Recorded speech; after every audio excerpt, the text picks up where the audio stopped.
cierta ocasión iba Einstein en tren rumbo a Oxford a dar una conferencia. Era famoso, el físico alemán. Y cuando el guarda vino a pedirle el boleto, Einstein le preguntó: perdón señor, ¿a qué hora se detiene Oxford en este tren? Quizá, le decía, esa masa y energía que postula o que enuncia o que menciona Einstein tenga que ver con la vida misma, con eso que los hindúes llamaron desde hace siglos prana, el hálito del mundo, el alma del mundo, la vida, el fuego que anima a todas las cosas, que los chinos llamaron chi y que los japoneses llamaron ki. Cuidado con los físicos y cuidado con los filósofos que oscurecen las aguas para que parezcan profundas, advertía Nietzsche. Cuando se detiene o se aquieta mi mente en este cuerpo, no nos estará embaucando con su ingenio el físico alemán. Permítanme decirlo, siempre se supo todo, solo que se fue formulando de distintas maneras. Por eso Schrödinger, premio Nobel de Física Cuántica, dijo: toda mi filosofía, todas mis investigaciones, todo mi pensamiento científico y físico está, de alguna manera, enunciado en el libro de los Vedas, los libros escritos en sánscrito por los indios, por los pensadores y poetas de la India, hace miles de años. ¿Quién es ese que está ahí? Ese viejo que está ahí. Porque yo ya no soy yo, ni mi casa es ya mi casa. Y cuanto más pasa el tiempo, más uno se va dando cuenta de que es un desterrado en este mundo, y que estamos de paso rumbo a nuestra patria espiritual, que no es esta, que no sabemos cuál es.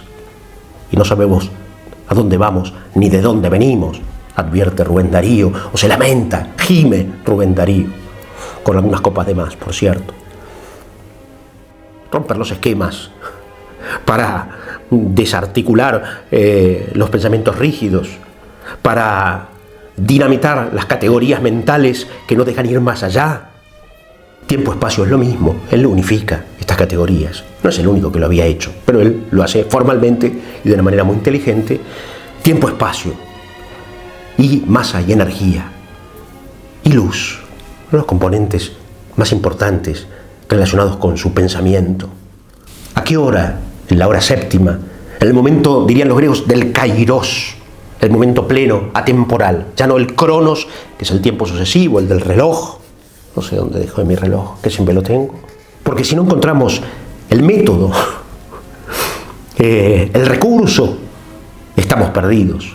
Porque cada día es una lucha entre el ser y el no ser, entre la vida y la muerte.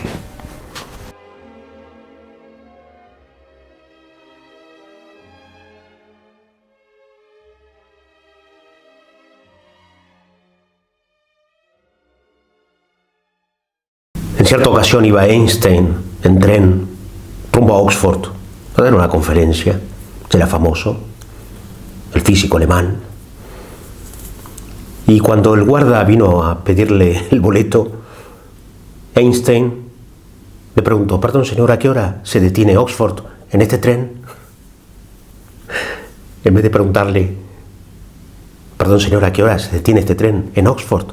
Esa es la pregunta razonable, lógica. ¿Cuál no habrá sido el estupor del pobre guarda? Que no sé qué le habrá respondido.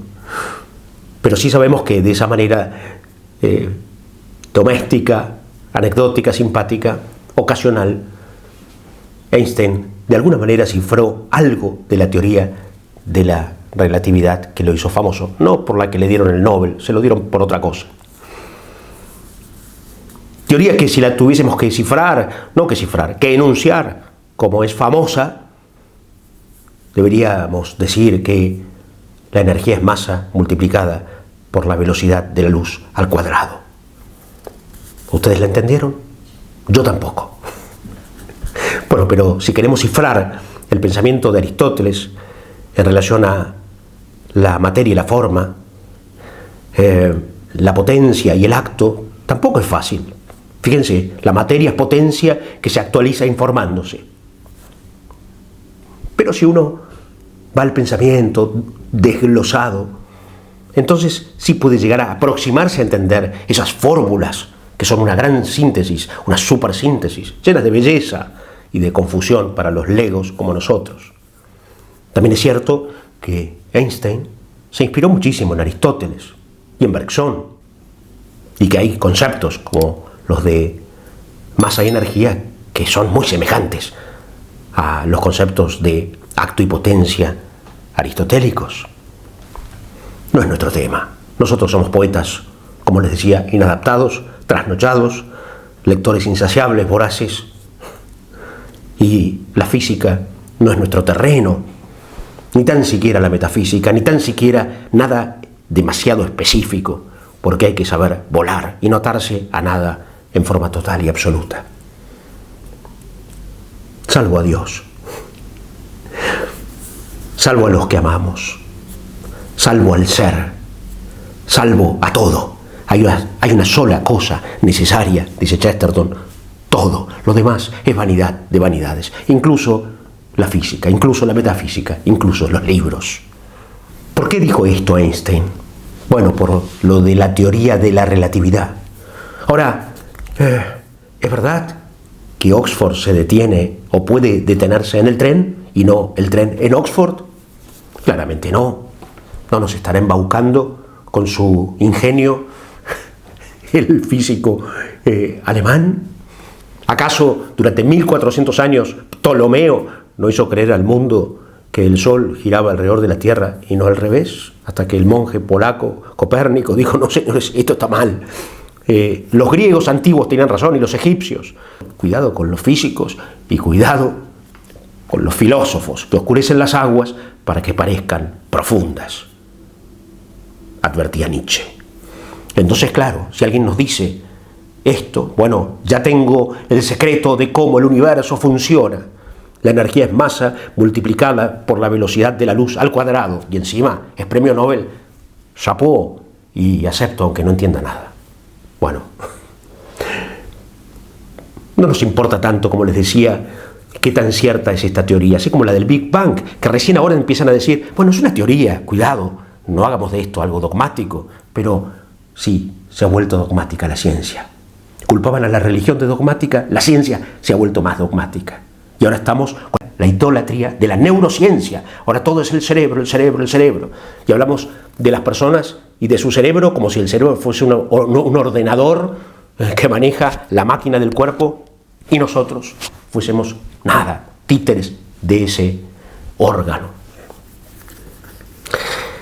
Y si nos embaucó Einstein, no digo que lo haya hecho, pero seamos desconfiados en estas cosas. Porque la verdad es que Oxford no llega al tren, sino el tren a Oxford.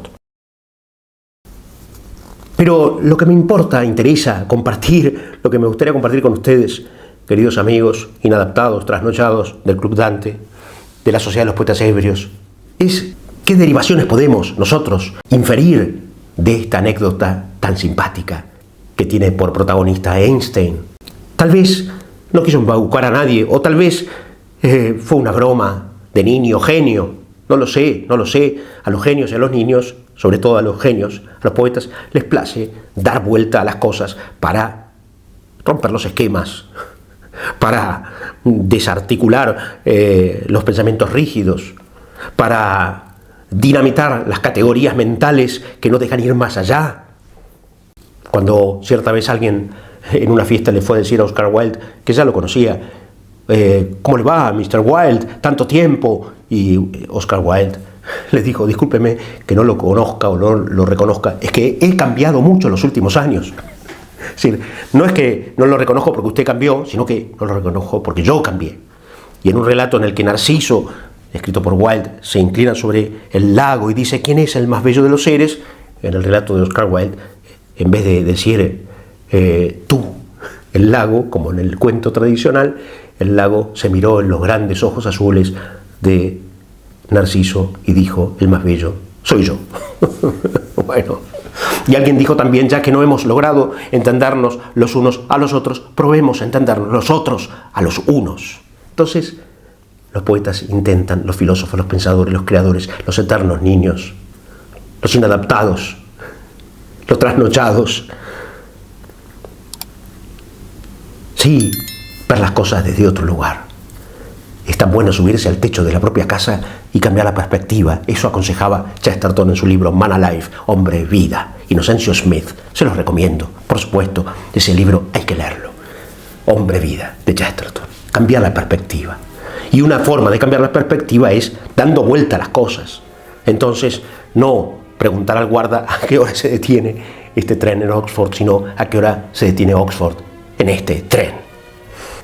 Ahora, dice Einstein, y ya vuelvo a la anécdota para ver si podemos derivar de esta historia, de esta anécdota tan simpática y tan injusta con el pobre guarda que hacía su trabajo noblemente, dignamente, si podemos derivar algunos pensamientos, incluso algún acertijo filosófico. Dice Einstein que tiempo-espacio es lo mismo, él lo unifica, estas categorías. No es el único que lo había hecho, pero él lo hace formalmente y de una manera muy inteligente. Tiempo-espacio y masa y energía y luz, los componentes más importantes relacionados con su pensamiento.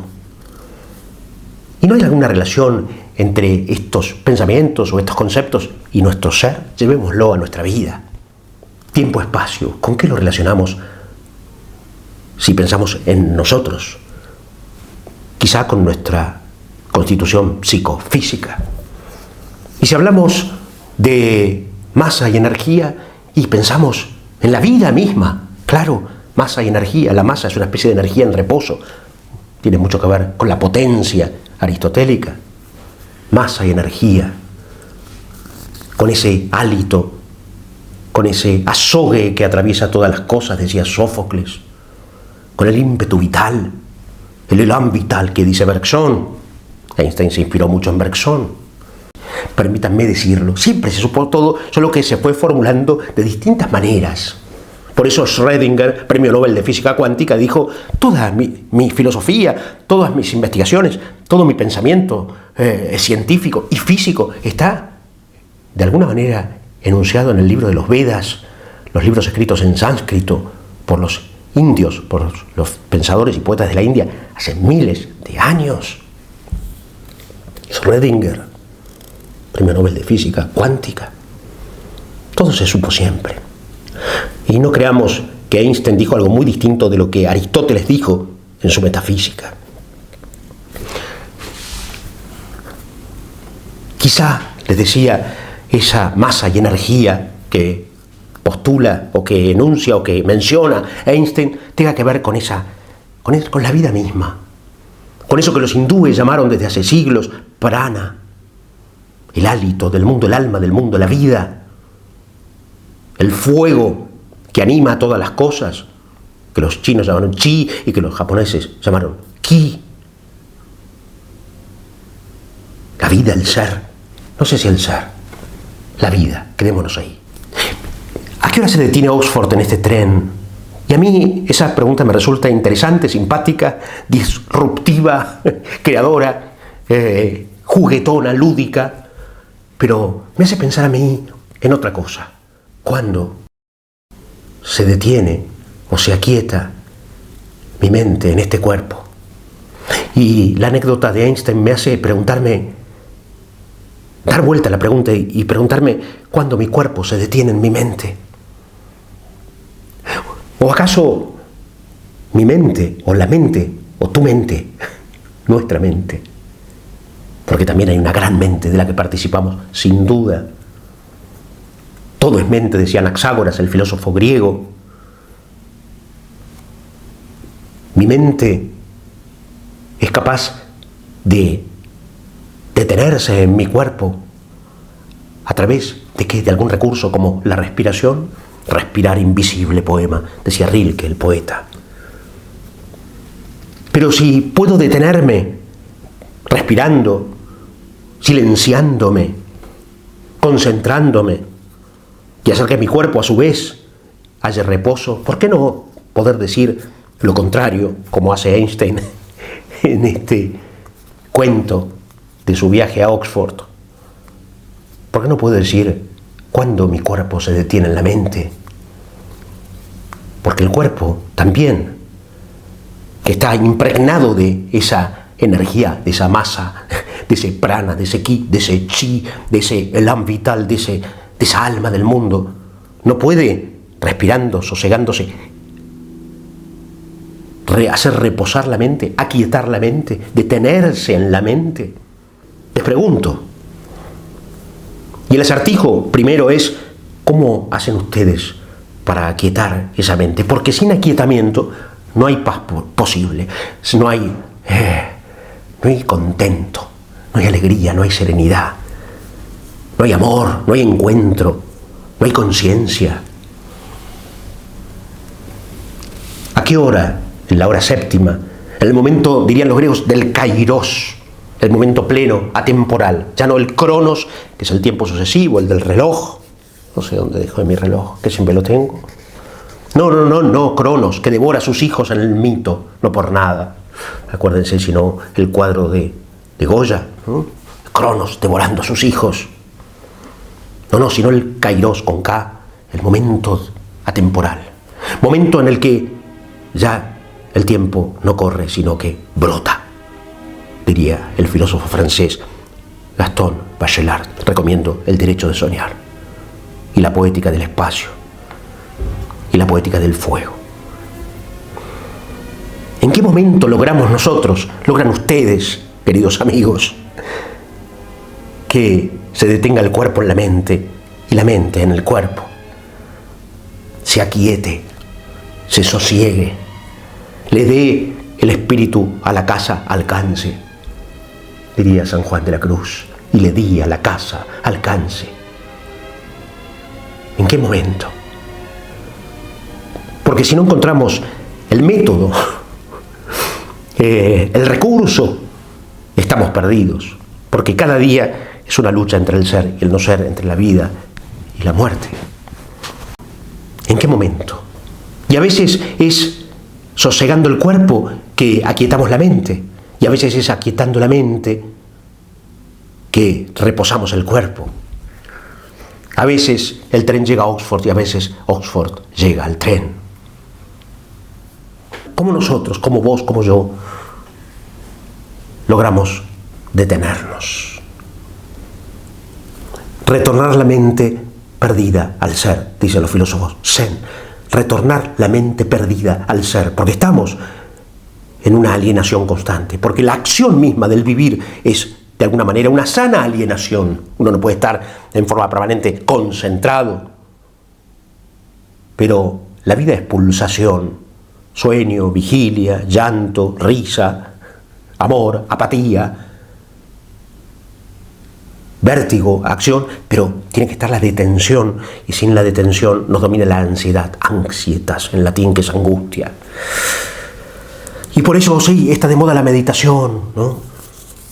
El yoga, que está muy bien. Ahora algunos sacerdotes locos dicen que es diabólica, no sé de dónde lo sacan, que es diabólico.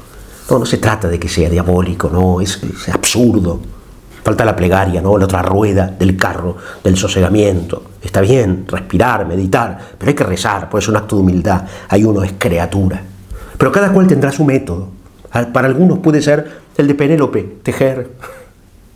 Y que eso sea como un mantra, como un acto de retraimiento y sosegamiento, de retorno a sí mismo o a sí misma, según el caso. Y ya que dije Ítaca o dije Penélope. Bueno, ahí vivía Penélope, en Ítaca. Acuérdense de la Odisea, Homero, siglo VIII a.C. Y relacionémoslo, si es posible, con Einstein y con su viaje a Oxford. ¿Llegó alguna vez Einstein a Oxford? ¿Llegó el tren? Sí, pero ¿llegó Einstein a Oxford? Ahora Oxford se detuvo en Einstein, que no es lo mismo. Si vamos a jugar con las ideas, queridos amigos, no es lo mismo. Porque una cosa es llegar a un lugar y estar en ese lugar, y otra cosa es ser en ese lugar. Decía Antonio Porquia, un pensador argentino, a veces el espacio que ocupo continúa vacío.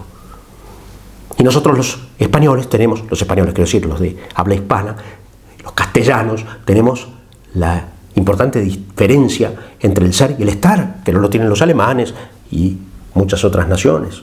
Los portugueses sí, y algún que otro pueblo indígena por allí, no sé si Australia, no me acuerdo. Ser y estar es una diferencia muy importante, porque estar no es lo mismo que ser.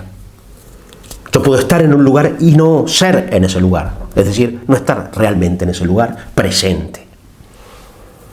¿Estuvo alguna vez, aunque haya llegado su tren, Einstein a Oxford, estuvo en Oxford? Sí y no. ¿Y saben por qué digo sí y no? Porque para llegar a estar en un lugar hay que ser de ese lugar. Hay que pertenecer, hay que tener raíces en ese lugar. Por eso es tan importante la patria, la tierra de los padres, el terruño. Somos plantas de un lugar determinado. Entonces, hay que ver si Einstein realmente estuvo, estrictamente hablando, filosófica, metafísicamente hablando, si alguna vez Oxford estuvo en Einstein y Einstein en Oxford. Aunque el tren haya llegado a Oxford u Oxford haya llegado al tren. Son cosas muy distintas. Y uno en lugares a los que no pertenece y nunca perteneció, uno es un foráneo, un extranjero siempre, un extraño, un turista.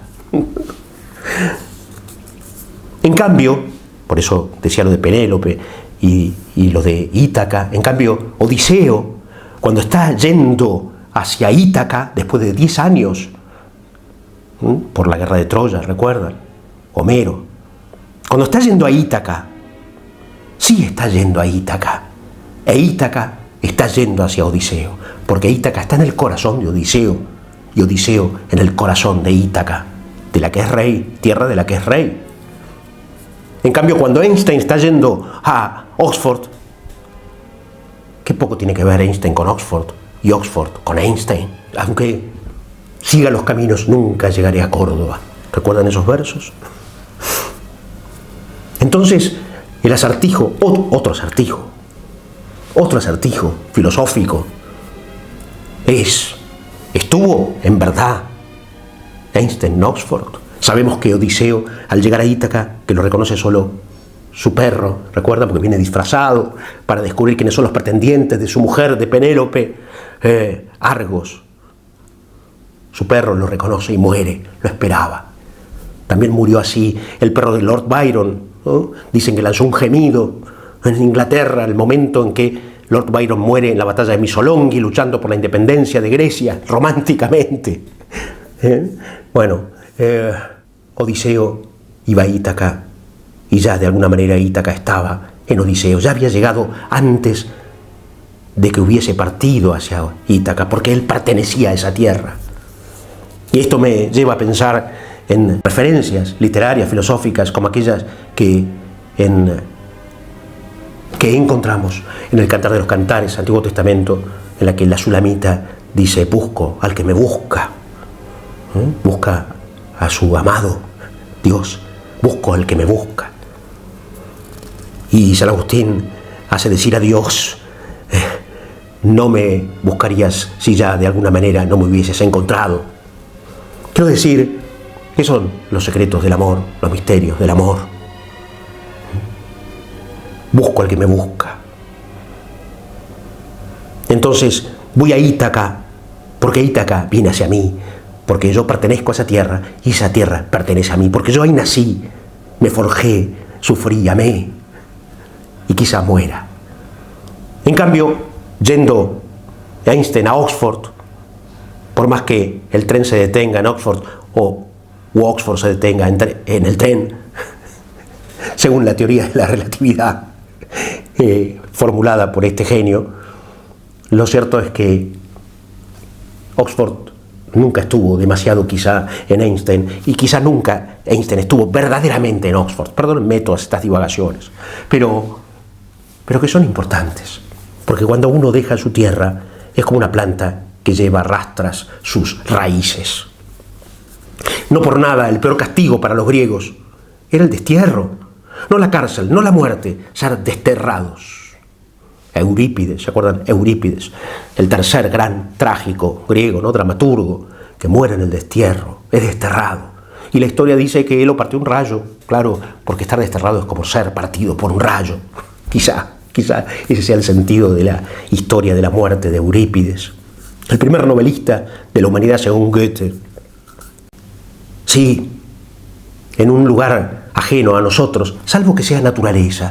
Pues entonces, en la naturaleza uno puede llegar a sentirse en su tierra, en su terruño, porque somos naturaleza, porque la creación de Dios es omnipresente y entonces uno no está ya como un extraño en una cultura ajena, en una ciudad que no nos remite en nada a nuestra infancia, a nuestra adolescencia, a nuestros seres queridos. ¿Y no somos acaso incluso extraños en nuestro cuerpo, en nuestros cuerpos? No solo si vamos a Oxford, nunca vamos a llegar a Oxford, como si llegó Odiseo a Ítaca, porque pertenecía a Ítaca. No solo si vamos a Oxford, aunque es interesante, entretenido, apasionante, aventurero, irse a Oxford para no ser ya uno mismo, no ser nadie y enajenarse paseando y disfrutando de comidas y paisajes. Sí, claro que sí, que necesitamos esos baños de enajenamiento, baños de multitud, los llamaría Baudelaire. Pero ni siquiera en nuestro cuerpo somos habitantes estables, ni siquiera somos plenamente en este cuerpo que habitamos. ¿Cómo vamos a ser habitantes de un lugar en el que ni siquiera nacimos? Yo no soy yo, dice Juan Ramón Jiménez. Soy este que va a mi lado sin yo verlo, que a veces voy a ver y que a veces olvido. El que permanece callado mientras hablo, el que perdona dulce cuando odio, el que pasea por donde no estoy, el que quedará en pie cuando yo muera. Sé que no lo dije exactamente, pero es parecido. Yo no soy yo, ni siquiera yo soy yo en este cuerpo. Yo no soy yo. Y Lorca dice, porque yo ya no soy yo, ni mi casa es ya mi casa. Hay momentos, ¿no? Cuanto más uno se ahonda en la propia conciencia, en que, ¿y esta casa qué es? Y este ser que miro, esta persona, esta cara, este rostro, este cuerpo, que me devuelve la imagen en el espejo, o el espejo me devuelve la imagen mía, ni siquiera me reconozco. ¿Quién es ese que está ahí? Ese viejo que está ahí. Porque yo ya no soy yo, ni mi casa es ya mi casa. Y cuanto más pasa el tiempo, más uno se va dando cuenta de que es un desterrado en este mundo, de que estamos de paso rumbo a nuestra patria espiritual, que no es esta, que no sabemos cuál es. Y no sabemos a dónde vamos, ni de dónde venimos, advierte Rubén Darío, o se lamenta, gime Rubén Darío, con algunas copas de más, por cierto. Cuando Chateaubriand vuelve a su tierra natal, dice, aquí todo ha cambiado menos las olas que no dejan de cambiar. Porque todo es cambio, pero hay algo inmutable. Ese yo inmortal, ese que quedará en pie cuando yo muera. Entonces no importa si Einstein fue a Oxford, pero quiero decir, si llegó a estar y ser en Oxford, cosa que presumimos no sucedió. Tampoco importa demasiado si Oxford fue hacia Einstein, o si el tren se detuvo en Oxford o Oxford se detuvo en el tren. Lo que importa es que el ser inmutable de este pensador físico, que se llamó Einstein, alentó bajo el sol, existió, fue, amó, sufrió y quedó en pie al morir. Yo no soy yo. Soy este que va a mi lado sin yo verlo, que a veces voy a ver y que a veces olvido, el que calla silente cuando hablo, el que perdona dulce cuando odio, el que pasea por donde no estoy, el que quedará en pie cuando yo muera.